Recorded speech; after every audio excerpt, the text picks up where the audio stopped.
আসসালামু আলাইকুম।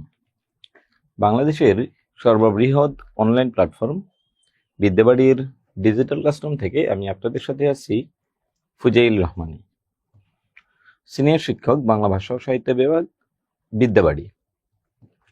আজকে আমরা আলোচনা করব শিক্ষক নিবন্ধন পরীক্ষার লেকচার 11 নং লেকচার, বাংলা সাহিত্য অংশের দ্বিতীয় লেকচার। আজকের ক্লাসের আলোচনা বিষয় হচ্ছে মাইকেল মধুসূদন দত্ত, বঙ্কিমচন্দ্র চট্টোপাধ্যায়, রবীন্দ্রনাথ ঠাকুর, শরৎচন্দ্র চট্টোপাধ্যায়, মানিক বন্দ্যোপাধ্যায়, শওকত ওসমান, শামসুর রহমান, মনির চৌধুরী ও জহির রেহান। দেখুন, বাংলা সাহিত্যের আধুনিক যুগের শুরু থেকেই এই অংশগুলো থেকে আমাদের চাকরি পরীক্ষায় তুলনামূলক প্রশ্ন একটু কম এসে থাকে। এরপরেও আমরা আলোচনায় আসতেছি যে এই আধুনিক যুগের অংশটুকু কি কি। আমরা প্রথমে যাব হচ্ছে মাইকেল মধুসূদন দত্ত। এই মাইকেল মধুসূদন দত্ত পড়ার আগে আমাদেরকে আরেকটা বিষয় ক্লিয়ার করতে হবে, সেটা হচ্ছে বাংলা সাহিত্যের আধুনিক যুগ। আমরা পূর্ববর্তী লেকচারে পড়েছিলাম বাংলা সাহিত্যের মধ্যযুগে শেষ করেছিলাম, কিন্তু মাইকেল মধুসূদন দত্তে যাওয়ার আগে আমরা শেষ করব বাংলা সাহিত্যের আধুনিক যুগ। এটা ডিলিট করবেন। তাহলে চলুন আমরা যাব বাংলা সাহিত্যের আধুনিক যুগ। বাংলা সাহিত্যের আধুনিক যুগের সূচনা হচ্ছে 1801 খ্রিস্টাব্দ থেকে বর্তমান পর্যন্ত। এই সময়টাকে বলা হয় বাংলা সাহিত্যের আধুনিক যুগ। আবার যদি বলি 1901 থেকে বর্তমান পর্যন্ত, এই সময় এখানে দুইটা যুগ আছে। একটা হচ্ছে 1801 থেকে বর্তমান, এটাকে বলে হচ্ছে আধুনিক যুগ বা মডার্ন পিরিয়ড, আধুনিক যুগ। আর 1901 থেকে বর্তমান এটাকে বলে উত্তরাধুনিক যুগ, অর্থাৎ পোস্ট মডার্ন পিরিয়ড।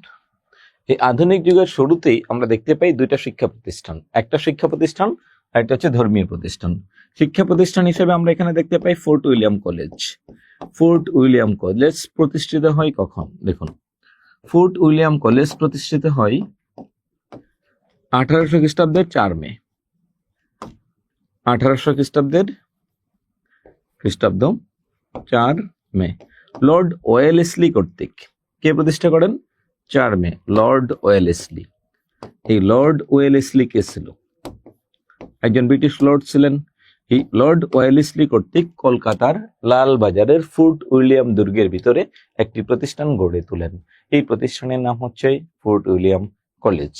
এই ফোর্ট উইলিয়াম কলেজে যদি আমরা আসি, এই ফোর্ট উইলিয়াম কলেজের প্রতিষ্ঠাতা লর্ড ওয়েলেসলি।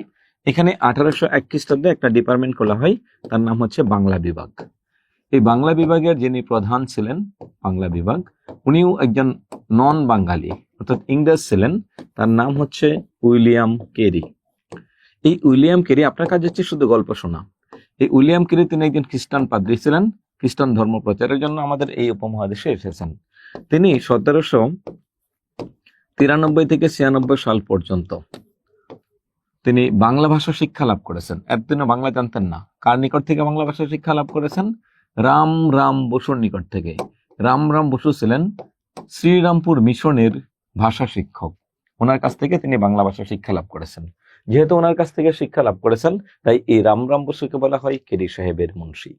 যখন ফোর্ট উইলিয়াম কলেজে বাংলা ডিপার্টমেন্ট চালু করা হয়, তখন উনি হলেন প্রধান বিভাগের অধ্যক্ষ আর উনি হলেন প্রধান পণ্ডিত। এখন উনি বাংলায় দুটা বই রচনা করেন। সর্বপ্রথম বই হচ্ছে বাইবেল, অর্থাৎ ওনারা একটা বাইবেলের অনুবাদ করেন। এই উইলিয়াম কেরির তত্ত্বাবধানে শ্রীরামপুর মিশন, এর আরো আগে থেকেই শ্রীরামপুর মিশন তৈরি করে, এই শ্রীরামপুর মিশন একটা ছাপাখানাও তৈরি করে। এই ছাপাখানা তৈরির দায়িত্ব দেওয়া হয় যাকে? ছাপাখানাতে একটা হচ্ছে মুদ্রণ যন্ত্র তৈরি করা হয়। এই মুদ্রণ যন্ত্র তৈরি করার দায়িত্ব দেওয়া হয় একজন ব্রিটিশ কর্মকর্তা, খ্রিস্টান পাদ্রী। মুদ্রণ যন্ত্রের যিনি হচ্ছেন তৈরি করেন, যার তত্ত্বাবধানে, তার নাম হচ্ছে চার্লস উইলকিন্স। এই চার্লস উইলকিন্সকে বলা হয় বাংলায় মুদ্রণ অক্ষরের জনক। চার্লস উইলকিন্স, এই চার্লস উইলকিন্সকে বলা হয় বাংলায় মুদ্রণ অক্ষরের জনক বলা হয়। আর যিনি এই মুদ্রণ অক্ষরকে খোদাই করেছিলেন, তার নাম হচ্ছে পঞ্চানন কর্মকার। অর্থাৎ ফোর্ট উইলিয়াম কলেজ রিলেটেড যে গল্পগুলো আপনাকে জানতেই হবে আর যে শব্দের নামগুলো আপনাকে মুখস্থ রাখতেই হবে, এই পঞ্চানন কর্মকারের তত্ত্বাবধানে, ওনার মাধ্যমে, চার্লস উইলকিন্সের তত্ত্বাবধানে বাংলায় মুদ্রণ যন্ত্রের মধ্যে বাংলা অক্ষর ঢুকানো হয়। আর ওনারা কি করেছিলেন? এই বাংলা অক্ষরগুলো প্রকাশ করেছিলেন কিভাবে এবং কিসের মাধ্যমে? মুদ্রণ যন্ত্রের মাধ্যমে। এই মুদ্রণ যন্ত্র থেকে পরবর্তীতে আমরা দেখতে পাই 1818 খ্রিস্টাব্দে দিগদর্শন ও সমাচার দর্পণ নামে, দিগদর্শন ও সমাচার দর্পণ নামে দুটি পত্রিকা প্রকাশ করেন। দিগদর্শন ও সমাচার দর্পণ দুইটা পত্রিকা প্রকাশ করা হয়। তাহলে বাংলা পত্রিকাটার প্রথম উদ্যোগ নেই শ্রীরামপুর মিশন, এর দায়িত্বপ্রাপ্ত তৎকালীন কর্মকর্তা জোশুয়া মার্শম্যান, ওনার তত্ত্বাবধানে দুইটা পত্রিকা প্রকাশ করা হয়। আর এই মুদ্রণ যন্ত্র যখন স্থাপন করা হয় তখন এখান থেকে সর্বপ্রথম সাহিত্যের যে বই প্রকাশ করা হয় তার নাম হচ্ছে বাইবেল। এরপরে হচ্ছে ইতিহাসমালা, কথোপকথন। দ্বিতীয় বইয়ের নাম হচ্ছে উইলিয়াম কেরির কথোপকথন, তিনটা বই, কথোপকথন, ইতিহাসমালা। দেখুন তিনটা বই আপনাকে মুখস্থ রাখতে হবে। 1 বাইবেল, 2 কথোপকথন, 3 ইতিহাসমালা। এই তিনটা বই আপনাকে মুখস্থ রাখতেই হবে এই উইলিয়াম কেরি। আর রামরাম বসুর দুইটা বিখ্যাত বই আছে। তার প্রথম বইয়ের নাম হচ্ছে রাজা প্রতাপাদিত্য চরিত। এই রাজা প্রতাপাদিত্য চরিত বইটি রচনা করার জন্য উনাকে তৎকালীন সময় 300 টাকা, প্রতাপাদিত্য চরিত 300 টাকা কি করা হয়, পুরস্কার দেওয়া হয়, অর্থাৎ পারিতোষিক দেওয়া হয়। দ্বিতীয় বিখ্যাত বইয়ের নাম হচ্ছে লিপিমালা। তাহলে দেখুন আমি যে গল্পগুলো বলেছি আমরা শর্ট টাইমে আরেকটু রিভিউ করব। বাংলা সাহিত্যের আধুনিক যুগের ইতিহাসে দুইটা প্রতিষ্ঠানের নাম পাই। একটা নাম হচ্ছে ফোর্ট উইলিয়াম কলেজ, অন্যটার নাম হচ্ছে শ্রীরামপুর মিশন। এই শ্রীরামপুর মিশনের তত্ত্বাবধানে ফোর্ট উইলিয়াম কলেজ প্রতিষ্ঠা করা হয়। ফোর্ট উইলিয়াম কলেজ প্রতিষ্ঠা করেন 4 মে 1800 খ্রিস্টাব্দ লর্ড ওয়েলেসলি কর্তৃক কলকাতার লালবাজারের ফোর্ট উইলিয়াম দুর্গের ভিতরে। প্রত্যেকটা ওয়ার্ড আপনাকে মুখস্থ করতে হবে, প্রত্যেকটা লাইন মানে একটা করে এমসিকিউ, দুইটা করে এমসিকিউ পড়তেই হবে আপনাকে।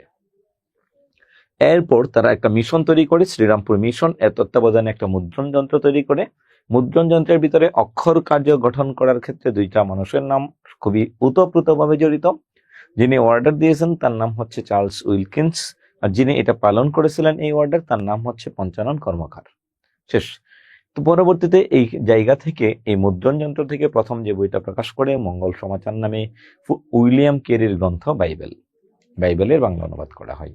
পরবর্তীতে অবশ্যই হিন্দু ধর্মের বেশ কিছু বই রচনা করা হয়, কিন্তু ইসলাম ধর্মের কোনো বই এই গ্রন্থ থেকে, এই মুদ্রণ যন্ত্র থেকে গ্রন্থিত হয়নি। এরপরে আসুন ফোর্ট উইলিয়াম কলেজে 1801 খ্রিস্টাব্দে উইলিয়াম কেরিকে প্রধান করে অধ্যক্ষ করে একটা ডিপার্টমেন্ট চালু করা হয়, তার নাম হচ্ছে বাংলা ডিপার্টমেন্ট। এই ডিপার্টমেন্টের যিনি প্রধান ছিলেন তিনি হচ্ছেন উইলিয়াম কেরি। আর প্রধান পণ্ডিত ছিলেন মানে অধ্যাপক ছিলেন, যেটাকে আমরা এখন বুঝি, তার নাম হচ্ছে রামরাম বসু। রামরাম বসু 1793 থেকে 96 সাল পর্যন্ত 3 বছর শ্রীরামপুর মিশনের ভাষা শিক্ষক ছিলেন। উইলিয়াম কেরি সহ তৎসংলগ্ন যে সকল ব্যক্তিবর্গ ছিলেন ওনাদেরকে তিনি ভাষা শিক্ষা দিয়েছেন। কোন ভাষা? বাংলা ভাষা শিক্ষা দিয়েছেন। তাহলে দেখুন, যেহেতু তিনি বাংলা ভাষা শিক্ষা দিয়েছেন ওই জন্য ওনাকে বলা হয় কেরি সাহেবের মুন্সি, মানে কেরি সাহেবের শিক্ষক। এই ছিল আমাদের আলোচনার বিষয়। এই মুদ্রণ যন্ত্র থেকে পরবর্তীতে দুইটা পত্রিকা প্রকাশ করা হয়। 1818 সালে বাংলায় প্রথম ম্যাগাজিন, প্রথম সাময়িকী পত্র দিগদর্শন ও সমাচার দর্পণ। এরপরে আমরা যাব বাংলা সাহিত্যের কিংবদন্তি লেখক মাইকেল মধুসূদন দত্ত। মাইকেল মধুসূদন দত্ত জন্মগ্রহণ করেছেন 1824 খ্রিস্টাব্দের যশোর জেলার কেশবপুর উপজেলার সাগরদারি গ্রামে। মাত্র 8 বছর বয়সে দৈনিক 16 ঘন্টা করে পড়ালেখা করে তিনি 13টি ভাষা আয়ত্ত করেন। এই মাইকেল মধুসূদন দত্ত 1843 খ্রিস্টাব্দে খ্রিস্টান ধর্ম গ্রহণ করেন। পাদ্রী ডিলটির নিকট ফোর্ট উইলিয়াম দুর্গের ভিতরে প্রবেশ করেন। মাইকেল এবং তার বাবা এবং আত্মীয় স্বজন অনেক বোঝানোর পরও তিনি খ্রিস্টান ধর্ম ত্যাগ করেননি। তার জীবনে উচ্চ আকাঙ্ক্ষা ছিল ব্রিটিশদের নিকট থেকে, অর্থাৎ বিলাত যাবেন, ওখানে ইংরেজি নিয়ে গবেষণা করবেন, ইংরেজি ভাষায় তিনি খুবই ফেমাস হবেন। এটা ছিল তার জীবনের প্রধান উদ্দেশ্য। কিন্তু আমরা সময়ের পরিক্রমায় দেখতে পাই তার জীবনের উদ্দেশ্য বিফলে যায়। উনি সর্বশেষ কি করা হয়, যখন খ্রিস্টান ধর্ম গ্রহণ করলেন হিন্দু কলেজ থেকে অনেকে বহিষ্কার করা হয়। পরবর্তীতে তিনি ফ্রান্সের ভার্সাই নগরীতে চলে যান, ওখানে গিয়ে ইংরেজিতে দুইটা বই রচনা করেন। তার প্রথম বইয়ের নাম হচ্ছে দ্য ক্যাপটিভ লেডি, 1849 সালে। এটা খুব একটা ফেমাস হয়নি। দ্বিতীয় বই রচনা করেছিলেন the Vision of the Past নামে। The Vision of the Past নামে তিনি যে বই রচনা করেন এটাও খুব একটা ফেমাস হয়নি। এই বইটা রচনার সময় তিনি একটি পেন পোয়েম মানে ছদ্মনাম গ্রহণ করেছেন, টিমোথি নামে একটা পেন পোয়েম বা ছদ্মনাম তিনি কি করেছেন, গ্রহণ করেছিলেন, টিমোথি পেন পোয়েম নামে। তাহলে এখানে একটু দেখুন, 49 সাল। 1849 সালে তিনি এই নামটি নিয়েছেন, খুব খেয়াল করে বুঝেন। কিন্তু কেউ তার সাহিত্য পড়েনি। তখন হঠাৎ করে একদিন মাইকেল মধুসূদন দত্ত প্রচন্ড ধ্যান করলেন, প্রচুর পরিমাণে বিব্রত হলেন, কারণ তার বই কেউ কিনে না। তার মানসিকভাবে যখন বিকারগ্রস্ত, মেডিটেশন করলেন, ঘুমিয়ে পড়লেন। ঘুম থেকে উঠেই দেখলেন স্বপ্নে যেন কেউ তাকে বলেছিল যে তোমার এই ভাষাই সাহিত্য সাধনা করে তোমার কোনো লাভ হবে না, তুমি বাংলায় ফিরে যাও। ঘুম থেকে উঠেই কবি একটা কবিতা লিখলেন, এটার নাম হচ্ছে কবি মাতৃভাষা। হে বঙ্গ ভাণ্ডারে তব বিবিধ রতন, তার সবে অবুধ আমি অবহেলা করি। হে বাংলার ভাণ্ডার, তোমার এখানে প্রচুর রত্ন আছে, আমি এটাকে অবহেলা করি। পরধন লোভে মত্ত করিন ভ্রমণ, পরদেশে ভিক্ষাবৃত্তি কক্ষণে আচরি। পরের দেশে আমরা যে ভ্রমণটা করেছি এটা খুব ভালো লক্ষণ নয়, এটা খুব খারাপ লক্ষণ। কাটাই না বহুদিন সুখ পরিহরি, আমরা সুখ ছাড়া অনেকদিন কাটিয়েছি। কাটাই না বহুদিন সুখ পরিহরি, অনিদ্রায় অনাহারে সপিকাই মন, মজিন বিফল তপে অবিরান্ন বড়ি। তখন কেলিনি শৈবলে ভুলি কমল কানন, বাংলাকে শেওলা আর ইংরেজিকে আমি কমল কানন মানে পদ্মের সাথে তুলনা করেছিলাম। স্বপ্নে তো বিপুল লক্ষ্মী কয়া দিলা পড়ে, ওরে বাসা মাতৃকোষে রতনের রাজি, হে ভিখারি দশা কেন তো রাজি। জাফিরে অজ্ঞান তুই জাফিরে ঘোরে, পালিলাম আজ্ঞা সুখে, পাইলাম কালে মাতৃভাষার রূপখানি পূর্ণমণি জালে। এটা লিখে যখন তার বন্ধু রাজনারায়ণ বসুর নিকট পাঠালেন, বাংলা সাহিত্যে প্রথম সনেট খুবই আলোড়িত করলে মাইকেলের মন চলে আসলো আমাদের দেশের প্রতি। পরবর্তীতে কবিতা লিখলেন, কপুতাক্ষ নদ সতত হেনদ পড়ো তুমি মোর মনে, সতত তোমারই কথা ভাবিয়ে বিরলে। এরপরে আসুন, মাইকেল মধুসূদন দত্ত জীবনে 4টি কাব্য রচনা করেছেন। তার প্রথম কাব্যের নাম হচ্ছে বাংলায় মাইকেলের প্রথম অমিত্রাক্ষর ছন্দে রচিত কাব্যগ্রন্থের নাম তিলোত্তমা সম্ভব। কত সাল? 1860। এই 1860 সালে মাইকেল মধুসূদন দত্তের এই কাব্য রচনার মধ্য দিয়ে বাংলা সাহিত্যের মূল মধ্যযুগের শেষ হয়, অর্থাৎ যুগ সন্ধিক্ষণটা শেষ হয়। এর আগে একটা যুগ চলতেছিল, সন্ধিক্ষণ। এই জন্য মাইকেল মধুসূদন দত্তকে বলা হয় বাংলা সাহিত্যের প্রথম বিদ্রোহী কবি। আমরা জানি কাজী নজরুল ইসলাম হচ্ছেন বাংলা সাহিত্যের বিদ্রোহী কবি।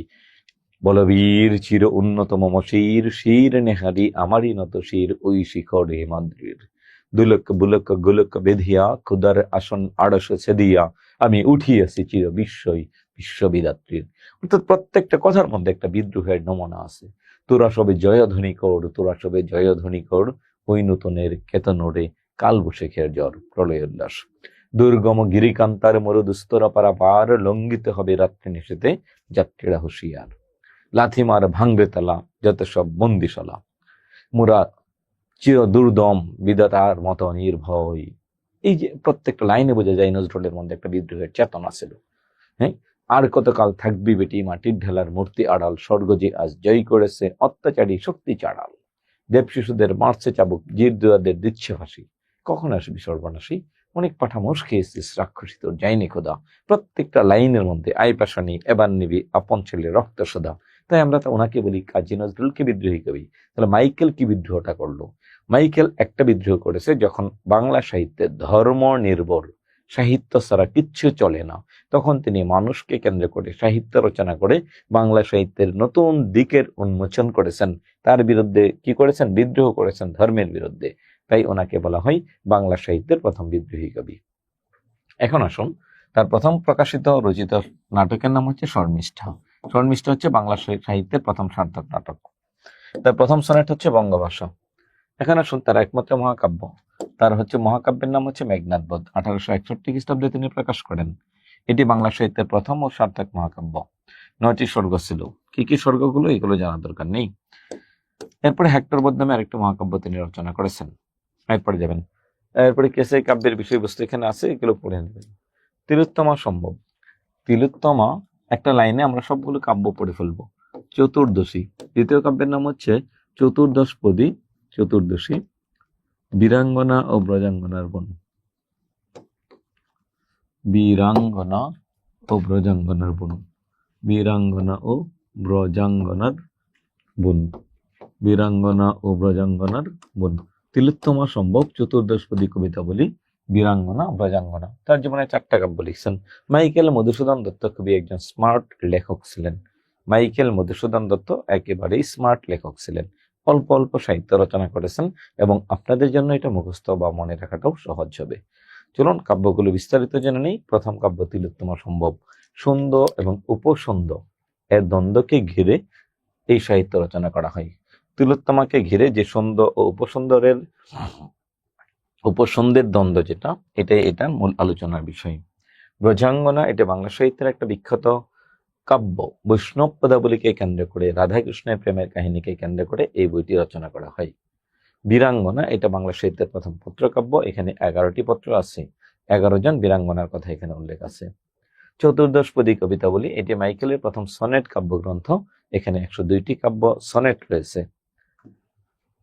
বড়ু শালিকের ঘাড়ের একেই কেবলই সভ্যতা, 2টি প্রহসন রয়েছে মাইকেল মধুসূদন দত্তের। তার মধ্যে এটা হচ্ছে প্রহসনটি 1859 সালে রচিত এবং 60 সালে প্রকাশ পায়।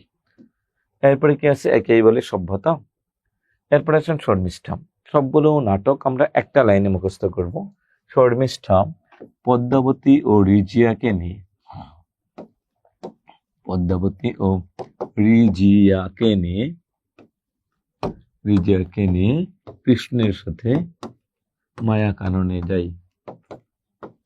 কৃষ্ণের সাথে মায়া কাননে যাই। মায়া কানন এটা তার একটা বিখ্যাত নাটক।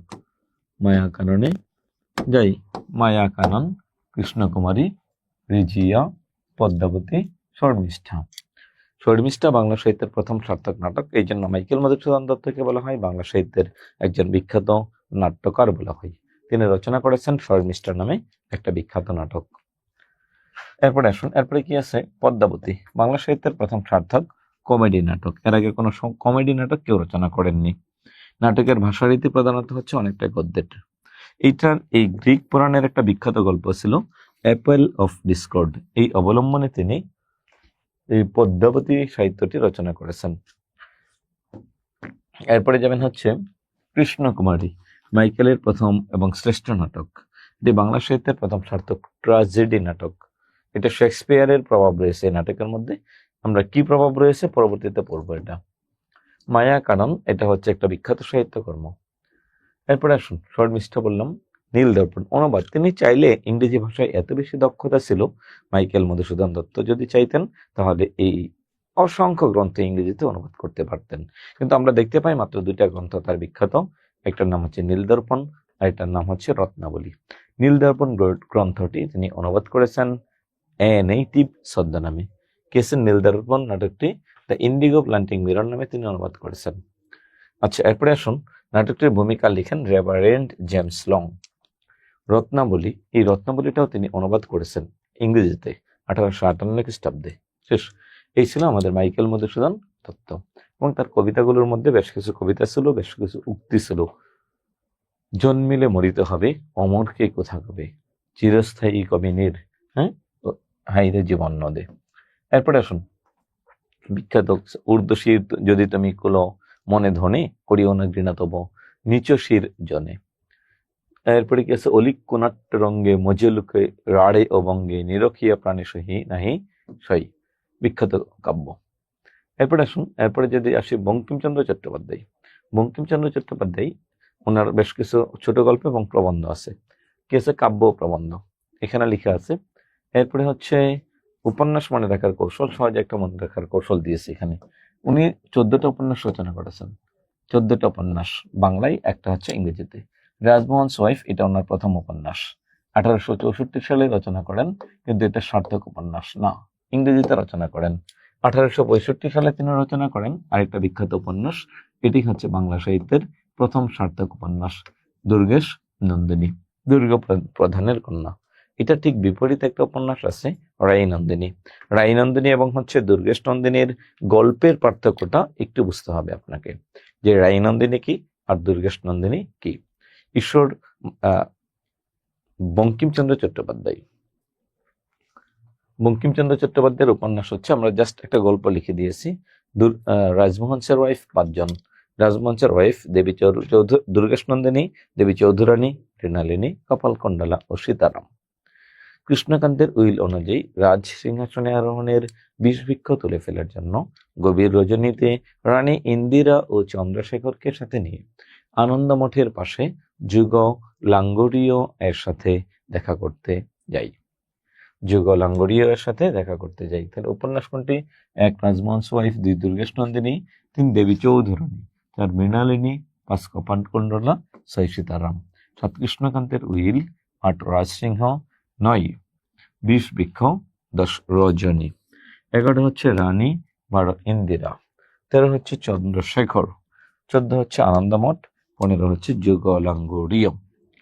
এই বঙ্কিমচন্দ্র চট্টোপাধ্যায় ব্যক্তি জীবনে একজন ম্যাজিস্ট্রেট ছিলেন। তিনি ছিলেন প্রথম বাঙালি গ্রাজুয়েট। ওনার বাবা যাদব চন্দ্র, উনিও একজন ম্যাজিস্ট্রেট ছিলেন। ওনার বড় ভাই হচ্ছেন সঞ্জীব চন্দ্র চট্টোপাধ্যায়, উনিও ম্যাজিস্ট্রেট ছিলেন, ডেপুটি ম্যাজিস্ট্রেট।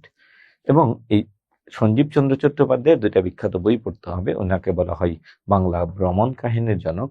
তার একটা বিখ্যাত ভ্রমণ কাহিনী রয়েছে, তার নাম হচ্ছে পালামৌ। তার একটা বিখ্যাত উক্তি রয়েছে, বন্যেরা মনে সুন্দর, শিশুরা মাতৃ করে। বঙ্কিমচন্দ্র চট্টোপাধ্যায় হিন্দুদের নিকট থেকে তিনি ছিলেন গোড়া হিন্দু। হিন্দুদের মধ্য থেকে আমরা দেখতে পাই রাজা রামমোহন রায় ও ঈশ্বরচন্দ্র বিদ্যাসাগর সংস্কারপন্থী হিন্দু, কিন্তু বঙ্কিমচন্দ্র চট্টোপাধ্যায় ছিলেন সম্পূর্ণরূপে গোড়া হিন্দু ছিলেন। এই জন্য তিনি বন্দে মাতরম রচনা করেছেন। হিন্দু কবি সাহিত্যিকদের মধ্যে একমাত্র বঙ্কিমচন্দ্র ছিলেন হিন্দুদের নিকট পূজনীয়, কারণ তিনি কি করেছেন, বন্দে মাতরমের মতো বিখ্যাত সাহিত্য রচনা করেছেন। প্রচন্ড মেধাবী একজন ছেলে ছিলেন। এমনকি যখন ঈশ্বরচন্দ্র বিদ্যাসাগর বিধবা বিবাহ আইন যখন চালু করেন, তখন তার বিরুদ্ধে রিট করেছিলেন, যতদিন না ঈশ্বরচন্দ্রের ছেলে কোনো হিন্দু মেয়েকে বিয়ে করে ততদিন পর্যন্ত এই বিধবা বিবাহ কার্যকর হবে না। এখন আসুন, এই ওনার একটা ছদ্মনাম ছিল কমলাকান্ত। অর্থাৎ যেহেতু তিনি কোর্টে চাকরি করতেন, কোর্টের ম্যাজিস্ট্রেট ছিলেন, তাই এই কোর্টের অসঙ্গতি বিষয়ক হাস্য রসাত্মক কিছু বিষয় উনি সাহিত্যের মধ্যে উল্লেখ করেছেন। এরপরে আসুন, এরপরে যে হচ্ছে রবীন্দ্রনাথ ঠাকুর, বাংলা সাহিত্যের কিংবদন্তি লেখক, বাংলা সাহিত্যের সব্যসাচী লেখক রবীন্দ্রনাথ ঠাকুর। রবীন্দ্রনাথ ঠাকুর জন্মগ্রহণ করেছেন 25শে বৈশাখ 1268 খ্রিস্টাব্দ বাংলা, আর ইংরেজি 7 মে 1861। আর ওনার মহাপ্রয়াণ বা মৃত্যু দিবস হচ্ছে 22শে শ্রাবণ 1348, 7 আগস্ট 1961। 7 মিল আছে, 7 একটা আগস্ট একটা মে, দুইটা মাস ভিন্ন। আমরা জানি বেগম রোকেয়ার একই তারিখে জন্ম মৃত্যু, আর রবীন্দ্রনাথ ঠাকুরের একটা তারিখ মিল আছে, 7 মে 7 আগস্ট। মনে রাখবেন, জন্ম মানুষের আগে হয়, মে মাসটা আগে, আর মৃত্যু মানুষের পরে হয়, জন্মের পর, আর আগস্ট মাসটা পরে। 7 মিল থাকে। উনি কাব্য রচনা করেছেন 56টি। রবীন্দ্রনাথ ঠাকুর 1861 খ্রিস্টাব্দে তিনি জন্মগ্রহণ করেছেন কলকাতার বিখ্যাত জোড়াসাঁকোর ঠাকুর পরিবারে। তার বাবা তিনি ছিলেন হচ্ছে দেবেন্দ্রনাথ ঠাকুর, এবং দ্বারকানাথ ঠাকুর ছিলেন তার দাদা। ওনারা একটা সময় বসতি ছিল বাংলাদেশে, পরবর্তীতে তারা চলে যায় কলকাতার জোড়াসাঁকোর ঠাকুর পরিবারে। তার বাবারাও প্রাচীন কাল থেকে যে জমিদার ছিল বিষয়টা এরকম না, ওনাদের পারিবারিক উপাধি হচ্ছে কুশারি। কুশারি থেকে কি করে ঠাকুর হলো, এই রবীন্দ্রনাথ ঠাকুর হওয়ার একটা বিশাল বিস্তৃত ইতিহাস রয়েছে, যেটা আপনাদের চাকরি পরীক্ষার জন্য গুরুত্বপূর্ণ নয়। যারা বাংলা ভাষা ও সাহিত্যে পড়ালেখা করেছেন ওনাদের জন্য গুরুত্বপূর্ণ এটি। দেখুন, রবীন্দ্রনাথ ঠাকুর, আপনার মনে হচ্ছে যে আপনি আমার সাথে বসছেন, আমি শুধু আপনাকে একটা গল্প শোনাচ্ছি। এই গল্পটা শোনার পর যদি আমি আপনাকে প্রশ্ন করি এতক্ষণ কি কি বলেছেন, প্রত্যেকটা ওয়ার্ড একটা এমসিকিউ হিসেবে গ্রহণযোগ্য হবে। এখন আসুন, রবীন্দ্রনাথ ঠাকুর জন্মগ্রহণ করেছেন একটি ধনাঢ্য ফ্যামিলিতে। কাজী নজরুল এবং রবীন্দ্রনাথের জীবনের বড় হয়ে ওঠা বা বেড়ে ওঠাটা যদি দেখি, দুই মেরু থেকে বড় হয়েছেন। একজন হচ্ছে বিশাল অর্থবিত্ত ফ্যামিলি থেকে, আরেকজন দারিদ্র্যের কষাঘাতে একেবারে নিষ্পেষিত হয়ে বড় হয়েছেন। উনি যখন প্রাথমিক পড়ালেখা শেষ করেন কলকাতা নর্মাল স্কুল থেকে, পরবর্তীতে ইংলিশ মিডিয়াম স্কুল কলকাতা, এরপরে হচ্ছে কলকাতা শহরের সবচেয়ে ভালো ভালো স্কুল থেকে রবীন্দ্রনাথ ঠাকুর পড়ালেখা করেছেন। তবে দুর্ভাগ্যের বিষয় হচ্ছে রবীন্দ্রনাথ ঠাকুর কোনো স্কুল থেকেই সুচারুরূপে পড়ালেখা শেষ করেননি। বিদায় বাংলা সাহিত্যের একটা বিখ্যাত প্রবাদ রয়েছে, স্কুল পালালেই রবীন্দ্রনাথ হওয়া যায় না। তার মানে রবীন্দ্রনাথ ঠাকুর প্রচুর পরিমাণ স্কুল পালিয়েছেন এবং ব্যক্তি জীবনে তিনি সফল হয়েছেন। পড়ালেখায় যে খুব ভালো ছিলেন তা না, উনি ওনার মতো করে পড়ালেখা করার চেষ্টা করতেন। সুঠাম দেহের অধিকারী ছিলেন সেই ছোট অল্প বয়স থেকেই রবীন্দ্রনাথ ঠাকুর। উনি 13 বছর বয়সে তিনি সাক্ষাৎযুক্ত একটা কবিতা রচনা করলেন, তার নাম হচ্ছে হিন্দু মেলার উপহার। 1876 সালে রচনা করলেন বনফুল কাব্য, কিন্তু তিনি এটা প্রকাশ করেননি, লিখে ফেলেন। 1878 সালে তিনি এই কবি কাহিনীটা প্রকাশ করেন এবং প্রথম বিলাত গমন করেন। সেখানে গিয়ে পড়ালেখা করেন কিছুদিন, এরপর আবার ফিরে আসেন। 1880 সাল, তাহলে ওনার প্রথম প্রকাশিত কাব্যের নাম হচ্ছে কবি কাহিনী। আর ওনার প্রথম লিখিত কাব্যের নাম হচ্ছে বনফুল কাব্য। কিন্তু লিখেছেন কত 76-এ, আর এই বনফুল কাব্যটা প্রকাশ করেছেন 1878 খ্রিস্টাব্দে। এখানে একটা নাটকীয়তা রয়েছে বিধায় আপনি পরীক্ষার হলে একটু বিপাকে পড়ে যেতে পারেন যে প্রথম লিখিত কাব্য কোনটি, প্রথম প্রকাশিত কাব্য। প্রথম লিখিত বনফুল, প্রথম প্রকাশিত কবি কাহিনী। 1883 সালে তিনি বিয়ে করলেন। কাকে বিয়ে করলেন? 1880 সালে তিনি দ্বিতীয়বার বিলাত গিয়েছিলেন আইন পড়ার জন্য, কিন্তু এই পড়াটাও তিনি শেষ করেননি, চলে আসলেন। তিনি বিয়ে করলেন 1883 খ্রিস্টাব্দে খুলনার মেয়ে ভবতারিণী দেবীর কন্যা মৃণালিনী দেবীকে তিনি বিয়ে করেন। ওই বছরে তিনি প্রথম উপন্যাস প্রকাশ করেন বউ ঠাকুরানী ঘাট, 1883। রবীন্দ্রনাথ ঠাকুরের আপাতত শিক্ষা জীবন শেষ, এখন ওনার চলছে পারিবারিক জীবন এবং হচ্ছে রাজনৈতিক জীবন। রবীন্দ্রনাথ ঠাকুর রাজনীতির সাথে ওতপ্রোতভাবে জড়িত হন এবং রাজনৈতিক প্রচারণার কাজে তিনি প্রথমবারের মতো ঢাকায় আসলেন 1898 খ্রিস্টাব্দ।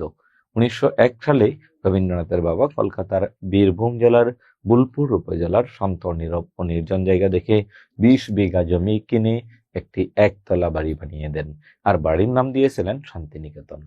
রবীন্দ্রনাথ ঠাকুর এখানে থাকতেন না, এই শান্তিনিকেতনের বাড়িটিকে বিশ্ব ব্রহ্মাচার্য নামক একটি আবাসিক স্কুলে রূপান্তর করেন।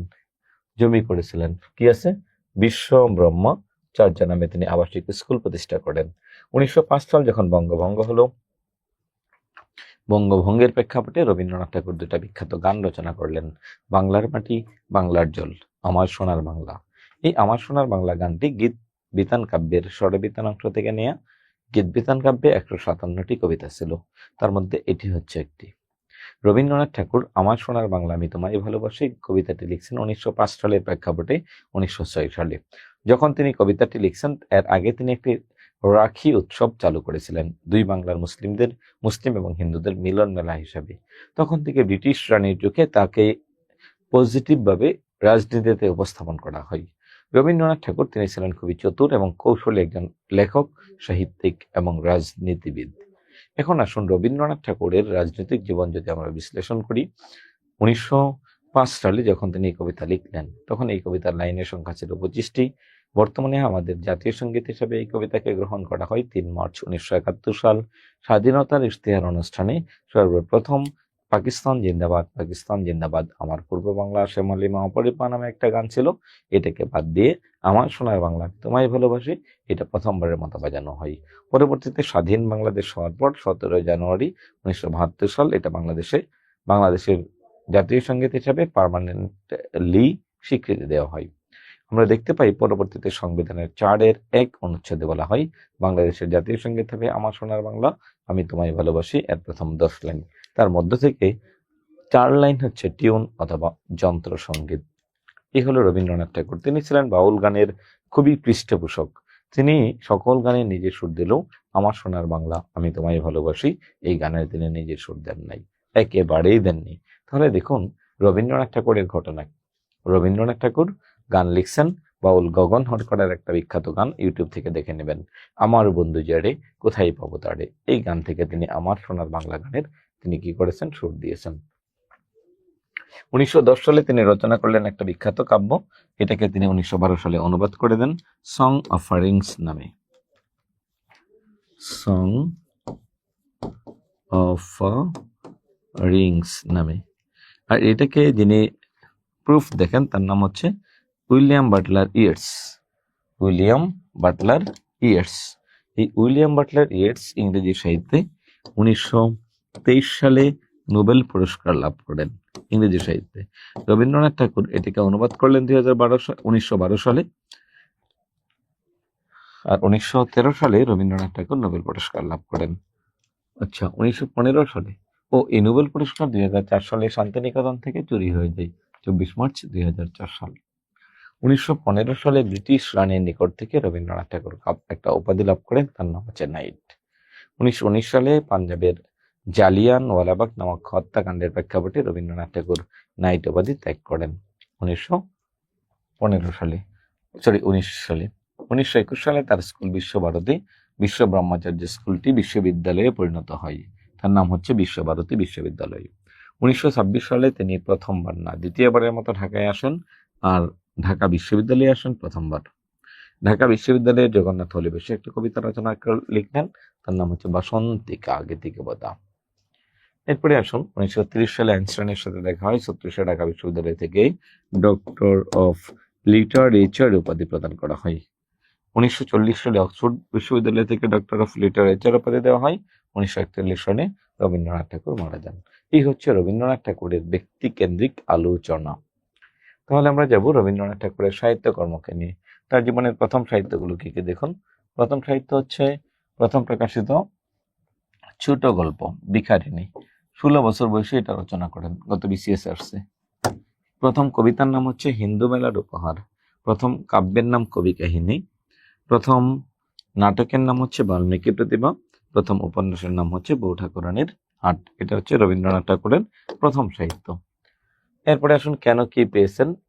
বসন্ত নাটকটি কাজী নজরুল ইসলামকে তিনি উৎসর্গ করেন, আর তার দেশটি হচ্ছে নেতাজি সুভাষচন্দ্র বসুকে উৎসর্গ করেন। কালের যাত্রা শরৎচন্দ্র ছিন্নপত্রের অধিকাংশ পত্র লেখা হয় দেবী ইন্দিরাকে কেন্দ্র করে।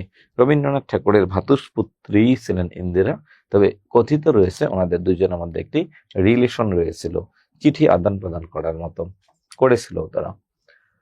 এরপরে হচ্ছে মনে রাখার কাব্য, মনে রাখার কৌশল। রবীন্দ্রনাথ ঠাকুর 56টা কাব্য লিখছেন। এই সবগুলো কাব্য মনে রাখার কৌশল দিয়ে আদৌ সম্ভব না।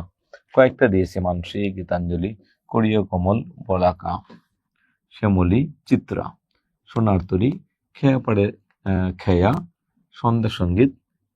এরপরে কি আছে কল্পনা, জন্মদিন, ভানুসিংহ ঠাকুরের পদাবলী, নৈবদ্য, শ্রীর মৃত্যুতে লেখা সানাই কাব্য। এরপরে কি আছে ভাব গম্ভীর, আকাশ প্রদীপ, নবজাতক।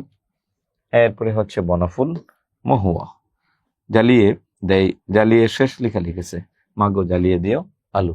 এই হচ্ছে রবীন্দ্রনাথ ঠাকুরের কাব্যগ্রন্থের মধ্যে গুরুত্বপূর্ণ কাব্যগ্রন্থ। রবীন্দ্রনাথ ঠাকুরের 56টা কাব্য পড়াতে পারলে সবচেয়ে ভালো হতো, কিন্তু আপনার কাছে মনে হবে যে অনেক বেশি বড় হয়েছে। তো নিবন্ধনের জন্য এই পর্যন্ত এনাফ, শিক্ষক নিবন্ধনের জন্য। এর পরবর্তী অংশে যাচ্ছি রবীন্দ্রনাথ ঠাকুরের কাব্য থেকে উল্লেখযোগ্য অংশ, যেটা পড়তে যাব তীর্থযাত্রী নামে একটা কবিতা আছে ওনার। এই তীর্থযাত্রী কবিতাটি T.S. ইলিয়টের the Journey of the Magi নামক একটা গ্রন্থ ছিল, এটার অনুবাদ করেছেন। রবীন্দ্রনাথের কাব্য সংকলনের নাম সঞ্চয়িতা, আর কাজী নজরুল ইসলামের কাব্য সংকলনের নাম সঞ্চিতা। একটার নাম সঞ্চিতা আর একটার নাম হচ্ছে সঞ্চয়িতা। সঞ্চিতা, সঞ্চয়িতা। মনে রাখবেন কাজী নজরুল বয়সে কম আর তার নামের ওয়ার্ডে কম। সঞ্চিতা এবং সঞ্চয়িতার মধ্যে ছোট সংখ্যায় হচ্ছে সঞ্চিতা, এটা কাজী নজরুল ইসলাম, আর বড় সংখ্যায় হচ্ছে সঞ্চয়িতা, এটা হচ্ছে রবীন্দ্রনাথ ঠাকুর। উল্লেখ্য কিছু কবিতার লাইন। তোমার সৃষ্টির পথ রেখেছ আকীর্ণ করি, এটা হচ্ছে শেষ লেখা। বলাকার মধ্যে রয়েছে সন্ধ্যার আগে ঝিলিমিলি ঝিলিমের স্রোতখানি বাঁকা, মরিতে চাহি না আমি সুন্দর ভুবনে, করিয়া কোমল, শৈবার দিগেরে বলে করি উচ্চ করি শির, লিখে রেখো এক ফোঁটা দিলাম শিশির, অকৃতজ্ঞতা বুঝাই। এরপরে আসুন মনে রাখার কৌশল হচ্ছে নাটক। বসন্তকালে ডাকঘর বিসর্জন দিয়ে, বসন্ত, ডাকঘর, বাল্মীকি প্রতিভা, প্রায়শ্চিত্ত, রাজা, রাজা ও রানী, রক্তকরবী, কালের যাত্রা, বিসর্জন, তাসের দেশ। এগুলো হচ্ছে কি নাটক রবীন্দ্রনাথ ঠাকুরের। এরপরে যাব রবীন্দ্রনাথ ঠাকুরের উপন্যাস। উপন্যাসগুলো মনে রাখার বেশ কিছু কৌশল আছে। কি কি? ঘরে বাইরে, দুই বোন, গোড়া, রাজশ্রী, চতুরঙ্গ, করুণা, বউ ঠাকুরানীর হাট, যোগাযোগ, মালঞ্চ, 4 অধ্যায়, শেষের কবিতা। এরপরে কি আছে? নৌকাডুবি। এগুলো হচ্ছে তার বিখ্যাত উপন্যাস। 13টা উপন্যাস রচনা করেছেন। চতুরঙ্গ, দুই বোন, রাজশ্রী, মালঞ্চ, যোগাযোগ, ঘরে বাইরে, চোখের বালি, 4 অধ্যায়, শেষের কবিতা, করুণা, গোড়া, বউ ঠাকুরানীর হাট, নৌকাডুবি। এই উপন্যাসগুলো রবীন্দ্রনাথ ঠাকুর রচনা করেছেন। যে কোনো কৌশলে হোক আপনাকে মনে রাখতে হবে কোনটা রবীন্দ্রনাথের কাব্যগ্রন্থ, কোনটা নাটক, কোনটা উপন্যাস। বিখ্যাত চরিত্রের মধ্যে যদি আসি, মহেন্দ্র, বিনোদিনী, আশলতা বিহারী, চোখের বালি। গোরা, বিনয়, পরেশ, সুচরিতা, এটা হচ্ছে গোরা। নিখিলেশ, বিমলা, ঘরে বাইরে। অমিত, লাবণ্য হচ্ছে শেষের কবিতা। ওই ছোট গল্প মনে রাখার একটা কৌশল এখানে লেখা আছে, এটা পড়ে নেবেন। রবীন্দ্রনাথ ঠাকুরের প্রবন্ধ। এরপরে আসুন রবীন্দ্রনাথ ঠাকুরের কিছু উক্তি। রবীন্দ্রনাথ ঠাকুরের কিছু উক্তি, বিখ্যাত কিছু উক্তি আছে, এই উক্তিগুলো আপনাকে মুখস্থ রাখতে হবে। কাদম্বিনী মরিয়া প্রমাণ করিল যে সে মরে নাই। মরিতে চাহি না আমি সুন্দর ভুবনে, মানবের মাঝে আমি বাঁচিবার চাই। তোমার সৃষ্টির পথ রেখে সংকীর্ণ করি, একখানি ছোট ক্ষেত আমি একলা, বড় পাড়ে দেখি আঁকা, তরু ছায়ামসী মাখা, গ্রামখানি মেঘে ডাকা, প্রভাত বেলা। গ্রামখানি মেঘে ডাকা, প্রভাত বেলা। শৈবাল দিগিরি করে কহে, বলে উচ্চ করি শির। হ্যাঁ, মানুষের প্রতি বিশ্বাস হারানো পাপ। নদীর একুল কহে ছাড়িয়া নিঃশ্বাস, উপাড়েতে স্বর্গসুখ আমার বিশ্বাস। তার মানে দেখুন, আমাদের সমাজ জীবনে যখন আমরা চলি, আপনি যখন আমার লাইফ স্টাইলের দিকে তাকাবেন, আপনার কাছে মনে হবে আহ স্যারের লাইফ কি সুন্দর। স্যার যখন আরেকটু সিনিয়রের দিকে তাকাই, আহ ওনার লাইফ কি সুন্দর। এরকম হয়। মানে বেড়ার বাইরের গাছ সবসময় সবুজ দেখা যায়, কিন্তু বাস্তবে কখনো বেড়ার বাইরের গাছ আমার চেয়ে সবুজ হতে পারে না। কোন কবিতা থেকে কোনটা নিয়ে আসছে? নীল নবঘন নবঘনে আষাঢ় গগনে, তিল ঠাই আর নাহিরে, ওগো আজ তোরা যাসনে ঘটের বাহিরে। নীল নবঘন গগন, নীল নবগণে আষাঢ় গগনে, তিল ঠাই আর নাহিরে। আষাঢ় কবিতা, শেষের কবিতা। এনেছিলে সাথে করে মৃত্যুহীন প্রাণ, মরণে তাই তুমি করে গেলে দান। চিত্ত নেওয়া। এখন আসুন, এই ছিল রবীন্দ্রনাথ ঠাকুর। পরবর্তীতে যাচ্ছি শরৎচন্দ্র চট্টোপাধ্যায়। শরৎচন্দ্র চট্টোপাধ্যায় বাংলা সাহিত্যের একজন বিখ্যাত ঔপন্যাসিক। তিনি হুগলি জেলার দেবানন্দপুর গ্রামে জন্মগ্রহণ করেছেন। এটাও পরীক্ষায় এসেছে 1876 সালে। পিতার নাম মতিলাল চট্টোপাধ্যায়। তিনি বাংলা অপরাজেয় কথাশিল্পী নামে বিখ্যাত। তিনি 7টি ছদ্মনাম ব্যবহার করেছেন, তার মধ্যে সবচেয়ে গুরুত্বপূর্ণ হচ্ছে অনিলা দেবী।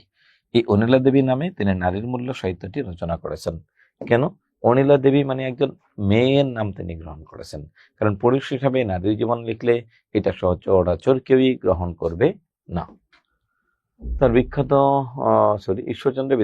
শরৎচন্দ্র চট্টোপাধ্যায়ের বেশ কিছু উপন্যাস আছে। আমরা ছোট্ট একটা গল্প লিখবো, একটা গল্পের মাধ্যমে শেষ করে দেব। উপন্যাস দেখুন, বৈকুণ্ঠের উইল অনুযায়ী,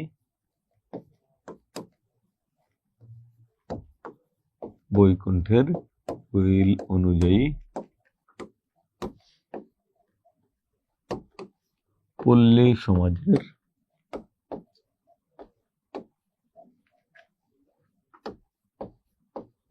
গৃহে অবস্থানরত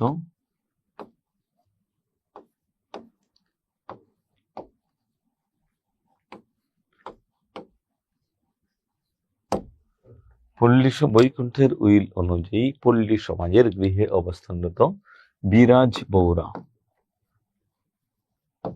বিরাজ বৌরা দেনা পাওনার জন্য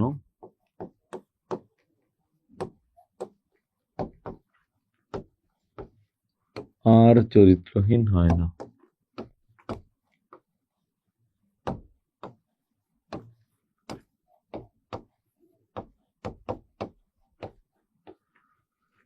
বরদি মেজদি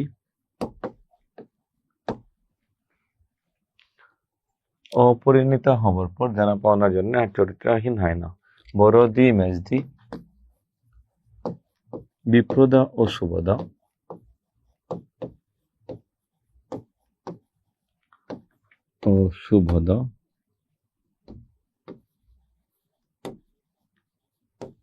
তাদের সন্তান অপরিণীতা হবার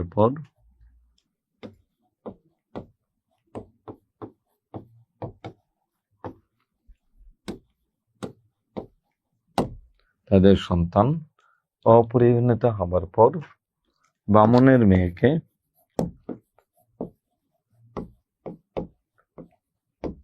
দত্তক নিয়ে শ্রীকান্তের হাত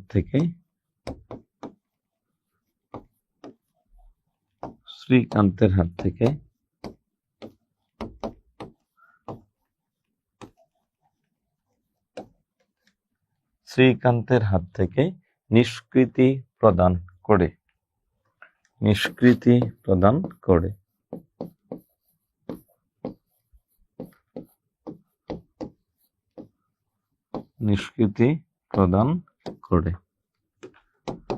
তাই দেবদাস ও চন্দ্রদাস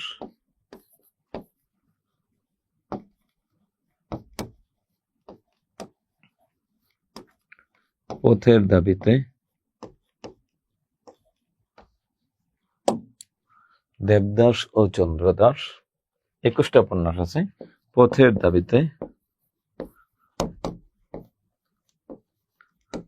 শেষের পরিচয় নিয়ে,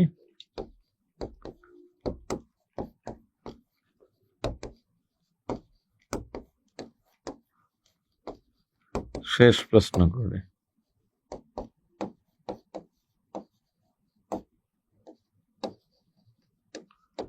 শেষ। এখন আমি একটু মার্ক করছি যে কোনটা কোনটা ওনার উপন্যাসের নাম, যেহেতু আমরা গল্প আকারে দিয়েছি, আপনি না হলে ধরতে পারবেন না।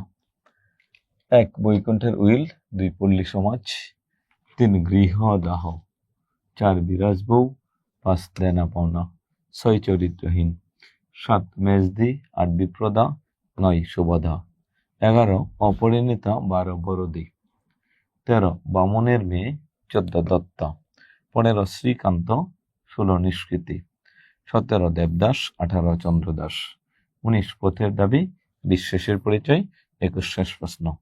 এই 21টা উপন্যাস আপনাকে মুখস্থ রাখতে হবে। শরৎচন্দ্র চট্টোপাধ্যায়, উনি তার ব্যক্তি জীবনে যদি আমরা পড়ি, উনি খুবই প্রথম দিকে দারিদ্র্যের কষাঘাতে নির্মমভাবে একেবারে নিপীড়িত ছিলেন। দারিদ্র্যের নির্মম কষাঘাতে জর্জরিত ছিলেন। তিনি খাদ্যের অন্বেষণের জন্য, একটু শান্তিতে থাকার জন্য রেঙ্গনে চলে যান। এখানে দেখুন, ঈশ্বরচন্দ্র বিদ্যাসাগরের শরৎচন্দ্র চট্টোপাধ্যায়ের সবচেয়ে গুরুত্বপূর্ণ কিশোর উপন্যাস হচ্ছে কোনটি? শ্রীকান্ত। বরদি কোন ধরনের উপন্যাস, মেজদি কোন ধরনের উপন্যাস, এটাকে মনে রাখতে হবে। এরপরে আসুন বাংলা সাহিত্যের আরেকজন বিখ্যাত সাহিত্যিক, তার নাম হচ্ছে মানিক বন্দ্যোপাধ্যায়। তার পারিবারিক উপাধি হচ্ছে প্রবোধ কুমার বন্দ্যোপাধ্যায়। প্রবোধ কুমার বন্দ্যোপাধ্যায় জন্মগ্রহণ করেছেন 1908 সালে, মৃত্যুবরণ করেছেন 1956 খ্রিস্টাব্দে। তার সাহিত্যের মধ্যে ছোট গল্পগুলোর মধ্যে একটি হচ্ছে অতসী মামি, বাংলা 1335, 1928 সাল। 1929 সালে পৌষ সংখ্যা বিচিত্র পত্রিকায় প্রকাশিত হয়। এই গল্পেই তিনি মানিক নামটি ব্যবহার করেন, তার নাম ছিল প্রবোধ। এখন আসুন মানিক বন্দ্যোপাধ্যায়, ছাউনিতে প্রবোধ কুমার বন্দ্যোপাধ্যায় নামটি ঢাকা পড়ে মানিক নামে নতুন নাম ইউজ করেছেন। ওনার ব্যবহৃত, ওনার লেখা বেশ কিছু ছোট গল্প। আত্মহত্যার অধিকার, চরিত্রগুলো হচ্ছে নীলমণি ও শ্যামা, প্রাগৈতিহাসিক, এটার প্রধান চরিত্র হচ্ছে ভিখু, পাঁচি, বৈকুণ্ঠ সাহা। ভিখু হচ্ছেন একজন বিখ্যাত দুর্ধর্ষ ডাকাত সর্দার। একটা গল্প একটু বলি, যে ভিখু হচ্ছেন একজন বিখ্যাত দুর্ধর্ষ ডাকাত সর্দার। সে বৈকুণ্ঠ সাহার গদিতে ডাকাতি করতে গিয়ে ধরা পড়ে। তার সাথে যে কজন ডাকাত ছিল সবাই ধরা পড়ে। সে তার বাম হাতে পাজরের নিকট একটা বর্ষা ডাকাত লাগে, এটাকে নিয়ে কোনো মতে পালিয়ে চলে আসে। তার বন্ধু পেহলাদের বাড়িতে আশ্রয় নিতে চাই, পেহলাদ ভয়ে তাকে আশ্রয় দেয়নি। তার বাড়ি থেকে একটু অদূরে একটি জঙ্গলের মধ্যে তাকে রেখে দিয়ে আসে। ওখানেই সে কোনো মতে কিছু খাবার দিয়ে আসে, কোনো মতে খেয়ে পড়ে বেঁচে থাকে। সাপে জুকে তাকে কামড়াই, জুকে যে এই পচা অংশ থেকে রক্ত খাই, আর সে মনে করে যে এটাই তার জন্য হচ্ছে ঔষধ বা অ্যান্টিবায়োটিকের মতো কাজ করবে। একটা সময় দেখতে পাই, কয়েকদিন ওখানে থাকার পর তার খাদ্যদ্রব্য ফুরিয়ে গেলে তার বন্ধু তার কাছে যাওয়ার পর যখন তাকে নিয়ে আসে, বিশাল ঘটনা, তখন বন্ধুর ঘরে গোলার ভিতরে সে লুকিয়ে থাকে। লুকিয়ে থাকার একটা পর্যায়ে একটু সুস্থ হয়। এরপরে বন্ধুর বউয়ের দিকে কোন নজর দিলে বন্ধু তাকে ইচ্ছা মতো পিটাই। এই পিটানো খেয়ে এই ভিখু, অর্থাৎ আদিম পশু সমাজের পশু সদৃশ্য মানুষের একটা অবস্থান, ভিখু কি করে, এই পেহালাদের বাড়িঘর পুড়িয়ে দিয়ে স্থানীয় ঘাট থেকে একটা নৌকা নিয়ে শহরের দিকে পালিয়ে যায়। ওখানে গিয়ে সে কি করবে, তার তো এক হাত নাই। তখন সে বেছে নিল একটা পেশা, তার নাম ভিক্ষাবৃত্তি।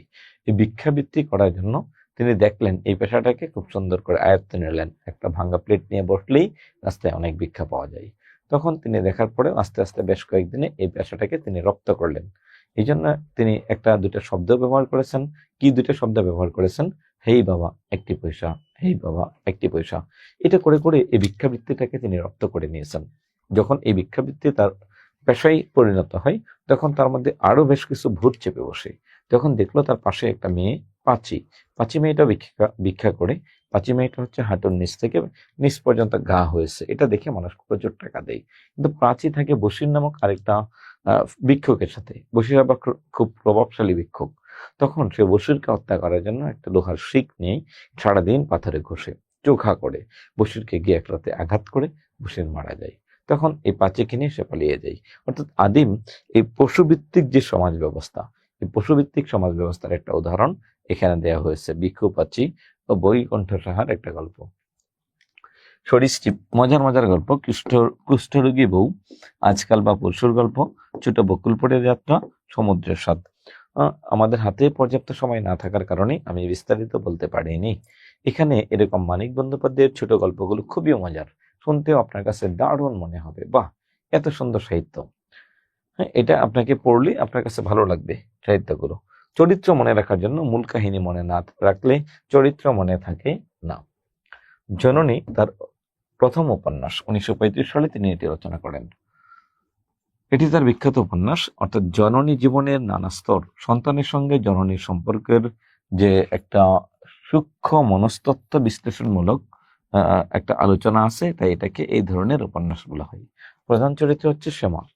দেখুন, একটা মেয়ে যখন মা হয় ফার্স্ট টাইম, আপনার মা যখন প্রথম সন্তান জন্ম দিয়েছে, আমার মা যখন প্রথম সন্তান জন্ম দিয়েছে, তখন তারা কিন্তু, অর্থাৎ একটা মায়ের সাথে একটা সন্তানের কেন যেন একটা মানে কি বলবো, অকৃত্রিম একটা টান থেকে যায়।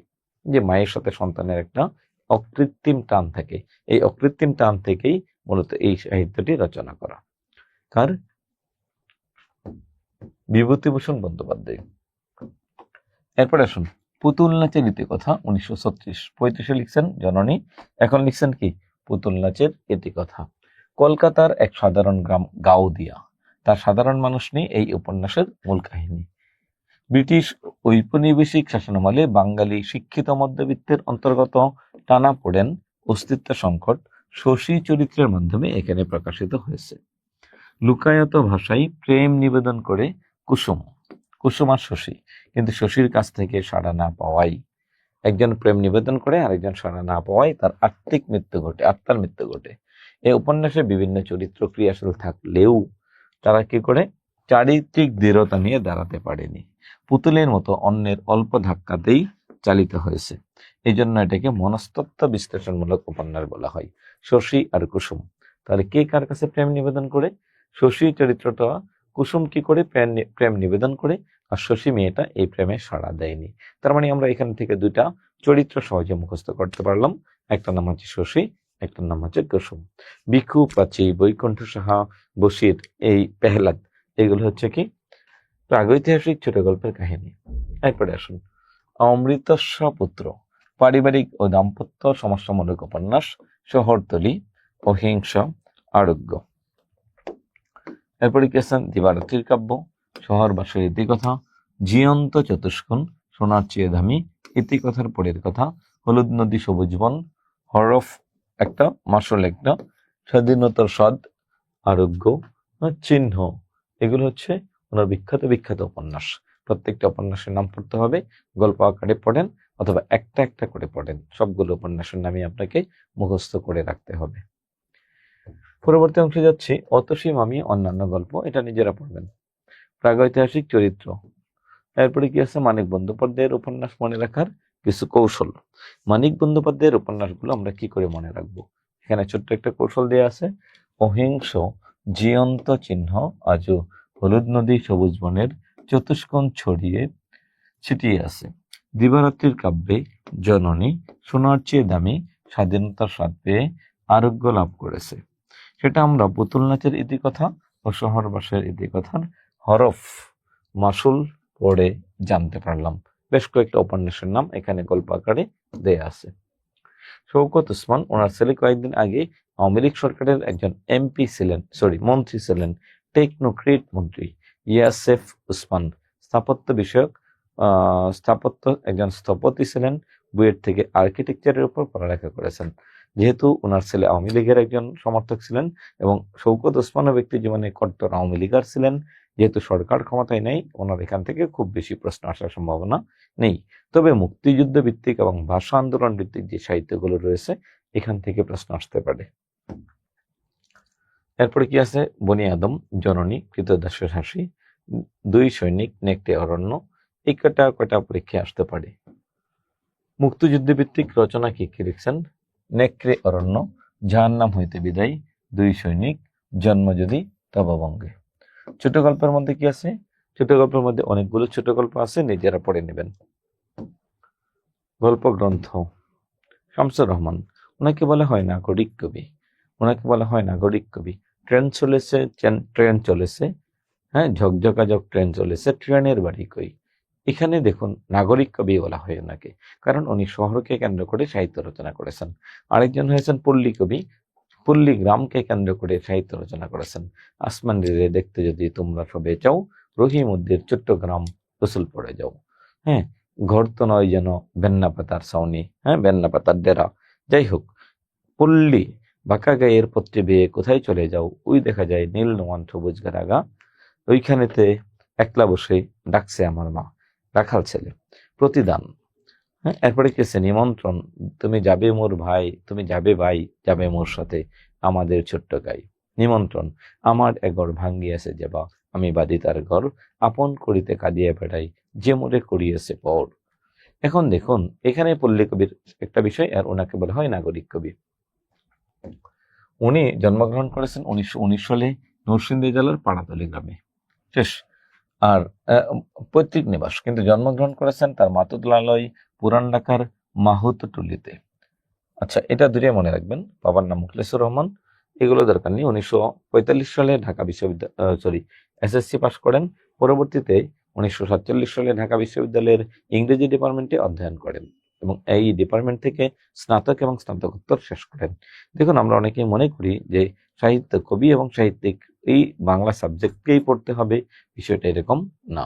যে বাংলা সাবজেক্ট না পড়ে কি কবি সাহিত্যিক হওয়া যায়? জি, বাংলা সাবজেক্ট না পড়েও কবি সাহিত্যিক হওয়া যায়। এরপরে আসুন, এরপরে কি আছে? ছদ্মনাম। তিনি বেশ কিছু ছদ্মনাম ব্যবহার করেছেন, জনান্তিক, নেপথ্য। হ্যাঁ, এরপরে কি আছেন? মজলুম আদিব। মুক্তিযুদ্ধের সময় এই ছদ্মনাম নিয়ে সাহিত্য রচনা করেছেন। তিনি অনেকগুলো কবিতা রচনা করেছেন মুক্তিযুদ্ধ ভিত্তিক যে কজন কবি সাহিত্যিক ছিলেন, মুক্তিযুদ্ধের সময় তিনি এটা রচনা করেছেন। মৈনাক নামে ছদ্মনাম ছিল, সিন্দাবাদ, চক্ষুষ্মান, লিপিকার, এই কয়টা তিনি ছদ্মনাম নিয়ে বেশ কিছু সাহিত্য রচনা করেছেন। তিনি কাব্য রচনা করেছেন 56টি। এখন আসুন সাহিত্যকর্ম, কোনটা কোন ধরনের সাহিত্যকর্ম। এরপরে যাবেন হচ্ছে শিশুতোষ গ্রন্থ, এলাটিং বেলাটিং, ধান বানলে করে দেব, মাছ কাটলে মুড়ে দেব, রংধনী সাকু। এরপরে কি আছে? নয়নার জন্য গোলাপ, লাল ফুলকলির ছড়া, আমের কুড়ি। উপন্যাস হচ্ছে 4টি, অক্টোপাস, অদ্ভুত আদারেক, নিয়ত মন্তাজ, এলোসে, অবেলাই। এটা হচ্ছে কি? এইগুলো হচ্ছে তার উপন্যাস। আত্মজীবনে লিখছেন কালের ধুলায় লেখা, স্মৃতির শহর। এটা হচ্ছে কি? স্মৃতির শহর, কালের ধুলায় লেখা, এগুলো হচ্ছে ওনার আত্মজীবনী। তার কবিতার মধ্যে বেশ কয়েকটা কবিতা খুবই গুরুত্বপূর্ণ। তোমাকে পাওয়ার জন্য হে স্বাধীনতা, স্বাধীনতা তুমি, একটি ফটোগ্রাফ, হ্যাঁ, বছর মানে 3টি বছর, মাত্র 3টি বছর, তুমি আসবে বলে হে স্বাধীনতা, সকিনা বিবির কপাল বাংলো। আসাদের শট, 69-এর গণ অভ্যুত্থানের প্রথম শহীদ আসাদ 1969 সালের 20 জানুয়ারি শহীদ হন। 1969 সালের 24 জানুয়ারিতে মতিউর রহমান শহীদ হন। 1969 সালের 15 ফেব্রুয়ারিতে সার্জেন্ট জহুরুল হককে গুলি করে জেলখানার ভিতরে, মানে পিলখানার ভিতরে হত্যা করা হয়। 15 ফেব্রুয়ারি, 18 ফেব্রুয়ারি 1969 সালে রাজশাহী বিশ্ববিদ্যালয়ের তৎকালীন প্রক্টর শামসুজ্জোহা স্যারকে গুলি করে হত্যা করা হয়। এরপরে যদি আসেন, এরপরে কি হয়? 1969-এর গণ অভ্যুত্থান। এরপরে আসুন, অনুবাদ করেছেন তিনি বেশ কিছু সাহিত্য, তার মধ্যে হচ্ছে হ্যামলেট, একটা নাটক ছিল, উইলিয়াম শেক্সপিয়ার। এরপরে কি আছে? মার্কুমিলিয়ান্স, এটাও তিনি অনুবাদ করেছেন। প্রবন্ধ, আমৃত্যুতার জীবনানন্দ, এটা খুবই গুরুত্বপূর্ণ। কবিতা এক ধরনের আশ্রয়, এটা হচ্ছে একটা প্রবন্ধ। শামসুর রহমানের প্রবন্ধ, তার নাম লিখতেন শামসুর রহমান, তিনি নাম লিখতেন শামসুর রাহমান। শামসুর রহমানের নাম ছিল শামসুর রাহমান। এইটা শব্দটা খেয়াল করবেন। কবি সাহিত্যিকরা যে যেভাবে নাম লিখছেন, আপনাকে আমাকে সেভাবেই পড়তে হবে। তার সম্পাদিত পত্রিকার মধ্যে সবচেয়ে বেশি গুরুত্বপূর্ণ ছিল দৈনিক বাংলা, দৈনিক বিচিত্রা ও ধুনা। এরপরে আসুন মুনির চৌধুরী। মুনির চৌধুরী হলেন ঢাকা বিশ্ববিদ্যালয়ের বাংলা ডিপার্টমেন্টের একজন শিক্ষক ছিলেন। 1971 সালের 14 ডিসেম্বর ওনাকে পাকিস্তান বাহিনী বুদ্ধিজীবী হত্যার সময় ওনাকে বুদ্ধিজীবী হিসাবে হত্যা করে।